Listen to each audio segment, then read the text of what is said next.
Hello everyone, my name is Gardwan and welcome to my gaming channel. Today I will be doing my first ever game review of Monster Hunter Sunbreak. I entered the Monster Hunter series about 8 years ago with the release of 4U on the 3DS. Since then I poured hundreds of hours into World and even more into Iceborne. Commentary and comparisons to older games will be restricted to World and Iceborne because it's been too long since I played 4U.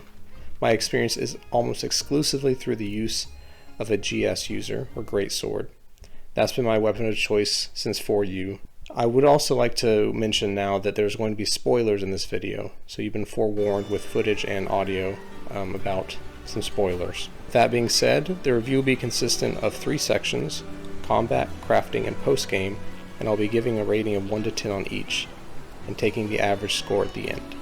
You've probably noticed that I didn't mention the story in the above criteria. That's because there is none, or practically no story. And if you're playing Monster Hunter for the story, you'll probably be sorely disappointed. In fact, if I had the option to skip all the text dialogue between the characters, I probably would have done so. The plot is essentially the same as all other Monster Hunter games. You pair up with a small team of Monster Hunters that are located at some base with basic amenities, including food, smithing, a questing hub, etc.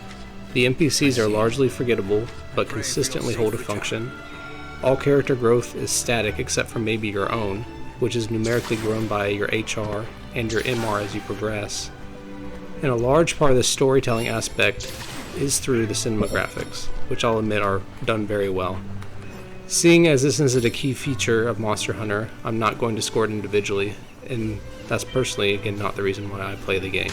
Now on to the first graded section, combat. It's the bread and butter of the game. This is by far the major excelling point of the Monster Hunter series, and what consistently differentiates it from all other games. If a player is not good at combat or does not enjoy fighting monsters, there is not much hope for you. This combat is very similar to World and Iceborne, if you didn't use wire bugs, and of course the clutch claw was present and heavily used in the previous game, which is not here in Rise. The combat is faster and more complex, but fundamentally follows the same rules that it always has. The 3-cart rule is still in effect, and there is some degree of battle prep. There's some stat boosting items, and the healing items are the same as it's always been. Now a huge difference in this title is the addition of the wire bugs. I don't see how any other mechanic they could add could have a bigger impact than wire bugs. For many weapons, it has radically changed their playstyle. I can only speak from the GS perspective and a little bit of the heavy bowgun, but with the introduction of wire bugs, the playstyle has been radically shifted. Mobility, versatility, damage output, defensive skills, combo expansions, they have all been increased across the board. That being said, I wouldn't say this is always a good thing. As a player is given more tools to increase their combat skill through straight damage or other means, in order for the game to keep up its difficulty, the monsters have to grow stronger too. The players then have to get stronger to fight the monsters that just grew stronger, causing the monsters to get stronger, and it's an endless loop. This is called power creep in a game, and when left unchecked can be really damaging. For me, I personally dislike when a mechanic is added to a game that is so powerful or useful that denying its existence would hinder the player, and therefore you're almost forced to use it. This was seen with the clutch claw spams and the softened spots that it could do in World. And you've probably already seen tons of speedrun videos with the greatsword users completely revamping their playstyle to auto-bombing themselves, to strong proccing, strong arm stance, to skipping true charge slash, and going straight into headshots on sleeping monsters. It's impressive, it's convoluted. Is it enjoyable for me to play? Not really. I don't really partake in that style personally. The good news is you don't have to do what the speedrunners do and abuse bombing yourself and strong arm stance, and you can still play the old-fashioned way and do just fine. Overall combat, I give an 8 out of 10. Crafting, the next section, is another staple to the Monster Hunter series, and a lot of players thoroughly enjoy this. It brings a purpose to why the monsters are being hunted in the first place, and provides an avenue for character progression. The formula is very similar to World, but an additional gem slot has been added, the level 4 gem. I personally enjoy making different armor sets and trying different armor skills, but honestly in Rise this felt very restricted to me compared to World. It could be the fact that there wasn't an alpha beta option like in World, which leads to decreased slot management, but I suspect it was really due to regem classifying. Rise reclassified some of my go-to gems as a GS user, like my level 1 attack slots, my protection, my health up, which isn't even an option in Rise anymore, health up, and put them in higher tier slots. This ultimately just made level 1 slots less viable to me, and it may be because of this class effect, but for whatever reason I didn't put nearly as many sets together while playing Rise. That being said, there was a magnitude of them and a massive diversity for a person to experiment with.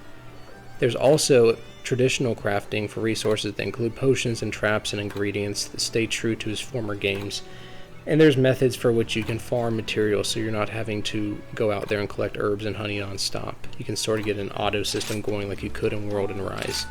Overall, I would give crafting a solid 7 out of 10.